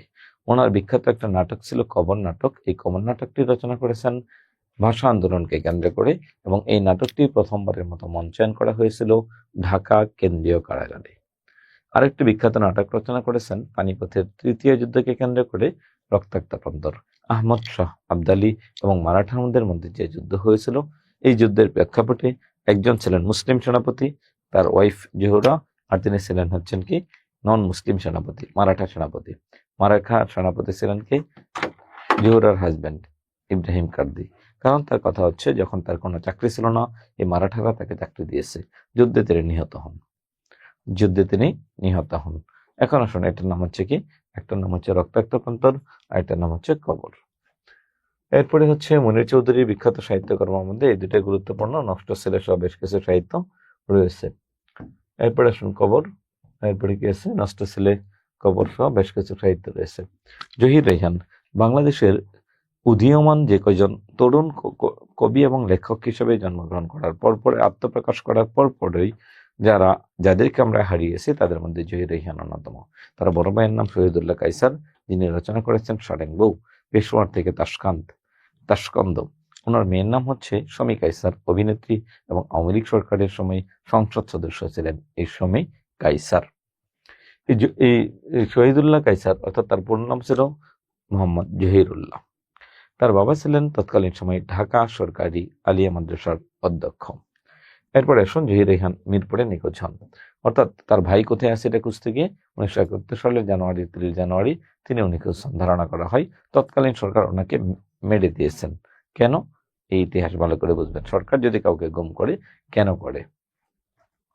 শেষ বিকালের বিয়ে 1960 সালে তিনি এটা রচনা করেছেন। এটা একটা রোমান্টিক প্রেমের উপাখ্যান, এটি তার প্রকাশিত প্রথম উপন্যাস। এটা গুরুত্বপূর্ণ। শেষ বিকেলের মেয়ে তার এটা প্রকাশিত প্রথম উপন্যাস, শেষ বিকেলের মেয়ে। 1000 বছর ধরে এটার জন্য তিনি আদমজী পুরস্কার লাভ করেছেন। আরেক ফাল্গুন ভাষা আন্দোলন ভিত্তিক আর কতদিন। এখানে উপন্যাসে ইবা ও তপু হলো শান্তি ও ভালোবাসার মূর্ত প্রতীক। সূর্যগ্রহণ গল্পগ্রন্থ 21-এর গল্প। 21-এর গল্পের মূল বিষয়টা হচ্ছে 1952 সালের ভাষা আন্দোলন। 21 গল্পের প্রধান চরিত্রের নাম ছিল তপু। তপু ছেলেটা হচ্ছে টিবিএফ বলা একটু ছোট ছিল, খুঁড়িয়ে হাঁটতো। ঢাকা মেডিকেল কলেজের ছাত্র হওয়ার সুবাদে ভাষা আন্দোলনে বেশ কয়েকজন ছাত্র যখন অংশগ্রহণ করলো, তখন হঠাৎ করে তারা যখন স্লোগান দিচ্ছিল রাষ্ট্রভাষা বাংলা চাই, তখন তপু ছেলেটার কপালের মাঝখানে একটা পুলিশের গুলি এসে পড়ে। তপু ছেলেটার সাথে সাথে মারা যায়। যদিও সে বিবাহিত ছিল। পরবর্তীতে ওই মিছিলে যাওয়ার আগে তপুর বউ রেনু, মানে আপেল রঙের মেয়ে হিসাবে এখানে উল্লেখ করা হয়েছে, সে তাকে বহুত রিকোয়েস্ট করেছিল যেন সে মিছিলে না যায়। সে মারা গেল। কিছুক্ষণ পর মিলিটারি এসে লাশটা নিয়ে গেল। বহুদিন পর এই ঢাকা মেডিকেল কলেজের হোস্টেলে আরেকটা নতুন ছেলে আসলো তপুর বেডে। সে একটা কঙ্কাল কিনে নিয়ে আসলো। আপনারা জানেন মেডিকেলে পড়তে হলে কঙ্কাল কিনতে হয়। কঙ্কাল নিয়ে আসলো, সেই কঙ্কালটা তার বেডের নিচে রেখে দিল। হঠাৎ করে অনেকদিন পরে তার বন্ধুদের চোখে পড়লো, আচ্ছা এই আমাদের নতুন রুমমেট যে কঙ্কালটা নিয়ে আসলে, কঙ্কালের কপালে তো একটু গর্ত, তার মানে এটাকে তপু, এই ছেলেটা তো তপুর বেডে আসছে, তপুর পরিবর্তে আসছে। তাহলে তখন তারা দেখলো তাহলে পাটা মাপ দিয়ে দেখলো কি একটু কম, একটু ছোট। তখন তারা মোটামুটি নিশ্চিত হলো, হ্যাঁ এটাই আমাদের তপু। সেই তপু আবার ফিরে এসেছে এমন ভাবে যেটা তারা কেউ কল্পনা করতে পারেনি। তখন তাদের গায়ের লোমগুলো হচ্ছে দাঁড়িয়ে গেল। এটা হচ্ছে একটা কাহিনী, একটা গল্প। অর্থাৎ একজন মানুষকে কি করে শহীদ করা হলো 1952 সালের ভাষা আন্দোলনের সময়, এই বিষয় নিয়ে আমাদের কি করেছেন জহির রায়হান, এই বিষয়টাকে নিয়ে একটা বিখ্যাত একটা ছোট গল্প তৈরি করেছেন। চলচ্চিত্রের মধ্যে হচ্ছে সূর্যগ্রহণ 1970 সালের ভাষা আন্দোলনের উপর 1952 সাল হবে। জঙ্গম, এটি বাংলাদেশের প্রথম রঙিন চলচ্চিত্র জগতের একজন ধ্রুবতারা ছিলেন। চলচ্চিত্রটি নির্মিত হয় 1964 সালে। এরপরে রচনা করেছেন স্টপ জেনোসাইড, পাকিস্তান হানাদার বাহিনীর গণহত্যার প্রামাণ্যচিত্র। পাকিস্তান গণহত্যার প্রামাণ্যচিত্র। এরপর লেট দেয়ার বি লাইট, এটা হচ্ছে একটা প্রামাণ্যচিত্র মুভি।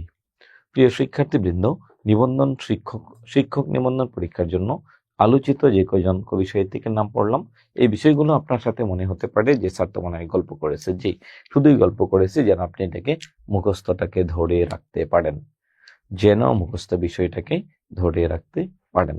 এটা হচ্ছে আমার উদ্দেশ্য। তাহলে এখন আসুন আমরা এই অধ্যায় থেকে বিগত বছরে আসছে এমন কিছু গুরুত্বপূর্ণ প্রশ্ন আলোচনা করব। চলুন। চণ্ডীচরণ মুন্সীকে ফোর্ট উইলিয়াম কলেজ নামে একটা কলেজ ছিল। এই কলেজে বেশ কয়েকজন শিক্ষক ছিল। চণ্ডীচরণ মুন্সী, তারিণীচরণ মিত্র, গোলকনাথ শর্মা, এরপরে কে আছেন মৃত্যুঞ্জয় বিদ্যালঙ্কার, সবচেয়ে বেশি বই লিখছেন।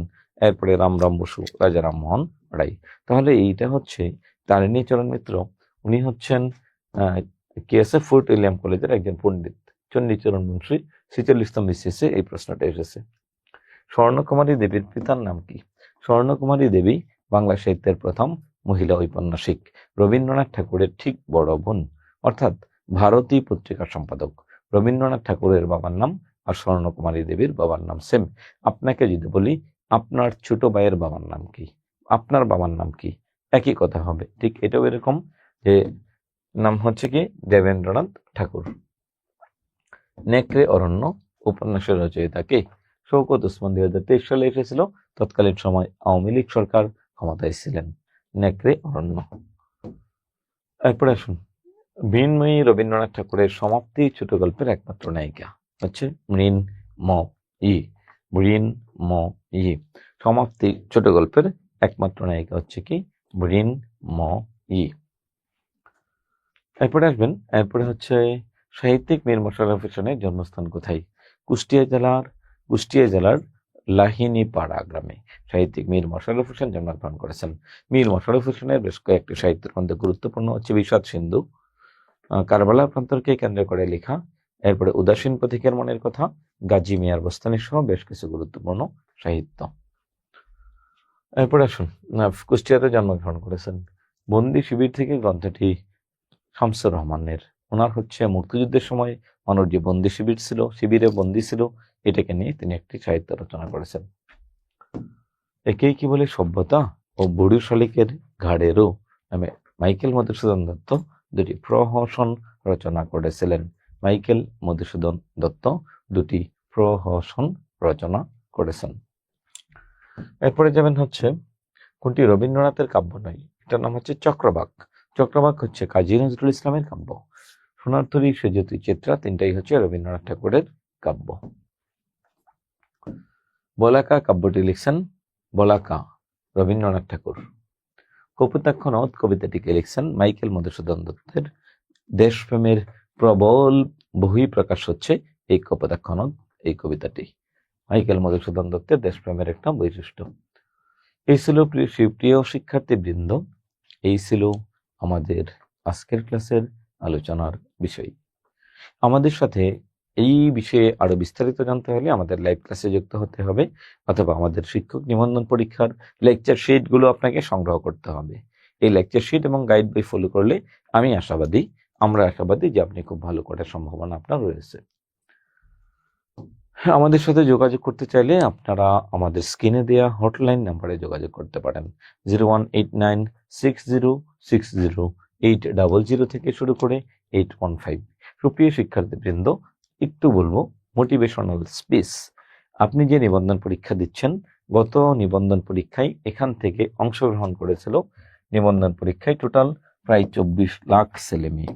এই 24 লাখ ছেলে মেয়ে থেকে মাত্র 4 লাখ মাইনাস, মানে প্রায় 3,70,000 মতো 4 লাখ ছেলে প্রিলি পরীক্ষায় উত্তীর্ণ হয়েছে। তার মানে 20 লক্ষ ছেলেই ফেল। তাহলে যদি 20 লাখ ছেলে ফেল করে, কত পার্সেন্ট ফেল করলো এটা একটু মনে রাখতে হবে। এই 4 লাখ থেকে হয়তো 1 লাখ অথবা 80,000 80K এরা হচ্ছে ভাই পাস করবে। এখান থেকে 70K অথবা 80K সাবজেক্ট অনুযায়ী প্রায় সবাই চাকরি পাবে। তাহলে দেখুন, আমাদের চাকরি পাওয়ার প্রথম অন্তরায় হচ্ছে নিবন্ধন পরীক্ষার ক্ষেত্রে আমরা দেখি প্রথম অন্তরায় হচ্ছে এই প্রিলিমিনারি পরীক্ষা। কারণ এখানে বিসিএস এর মতো দুইটা প্রশ্ন ভুল করলে একটি প্রাপ্ত নম্বর আপনার কাটা যাবে। এই দিক থেকে আপনি গিয়ে দেখি আমরা 50 বা 50-এর অধিক অনেক প্রশ্নের উত্তরই অনেক ছেলে মেয়ে পারে, এরপরেও নেগেটিভ হতে হতে লাস্টে গিয়ে ফেল। এটা যেন না হয় শিক্ষার্থীবৃন্দ, এই জায়গা থেকে আপনাকে বিরত থাকতে হবে। কোন কোন অধ্যায় থেকে প্রশ্ন আসে, কোন কোন অধ্যায় থেকে বেশি প্রশ্ন আসে, কোন কোন অধ্যায় থেকে কম প্রশ্ন আসে, তার উপর ভিত্তি করে আপনার সাজেশন সাজাতে হবে।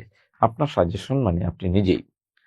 আপনার সাজেশন অন্য কেউ করে দিবে না, নিজের সাজেশন নিজে করতে হবে। এই বিষয়টা একটু মাথায় রাখবেন। এরপরে আসুন, আপনাকে প্রচুর পরিমাণ পড়ালেখা করতে হবে, তবে বুঝে শুনে পড়তে হবে। আমার দৃঢ় বিশ্বাস, যারা আমার রেকর্ড ক্লাস দেখতেছেন, আপনারা 25-এর মধ্যে 20+ পাওয়ার সম্ভাবনা রয়েছে, যদি গ্রামারের অংশটুকু বুঝে পড়তে পারেন। আমাদের ওয়েবসাইট ঘুরে আসতে পারেন, www.vidyabaadi.com অথবা fb.com বিদ্যাবাড়ি, অথবা youtube.com বিদ্যাবাড়ি। সবাইকে ধন্যবাদ জানিয়ে আমি আমার ক্লাস এখানেই শেষ করছি। আজকের মতো বিদায় নিচ্ছি। সবাই ভালো থাকবেন, সুস্থ থাকবেন। আসসালামু আলাইকুম, আল্লাহ হাফিজ।